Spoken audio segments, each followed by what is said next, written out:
Aba, ay ngayon ay isang linggo na. Ay nasan kaya yung pangako na yung i-Gcash daw?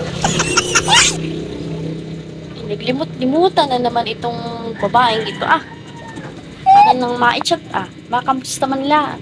Ako na yung nahihiyang maningil. Kapal naman ang mukha.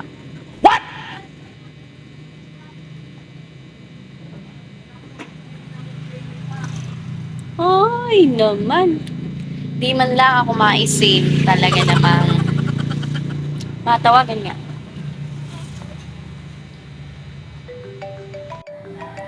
Hello, Mare. Hello, Mare.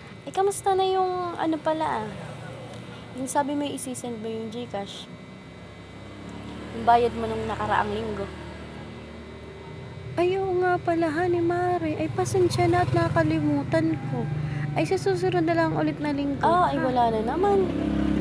Ay, oo, Mare. At walang-wala talaga ako. Ay, yung asawa ko'y walang trabaho. Tsaka yung anak ko'y walang makain. Ay sige, pag mayroon na lang ha.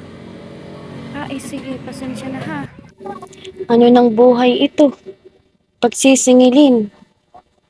Ayan, nung una. Ay, nung nakaranay nakita ko may dumating na Shopee at Lazada. Okay, pagdating sa akin ay walang maibayad. Ay talaga namang gagaliting. Di ka na makakaulit sa susunod. Makapag-Facebook nga.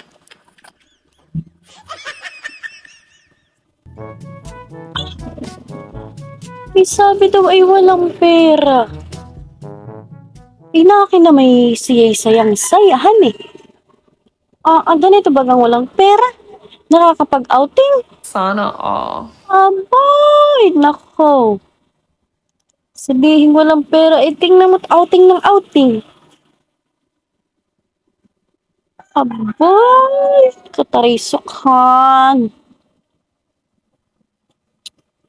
Talaga namang, butit yung mga nangungutang na ito nakakatulog pa, at saka nakakapag-outing pa. Samantalang ako yung naniningil, ako yung stress na sa buhay ko. Ay, susurahin.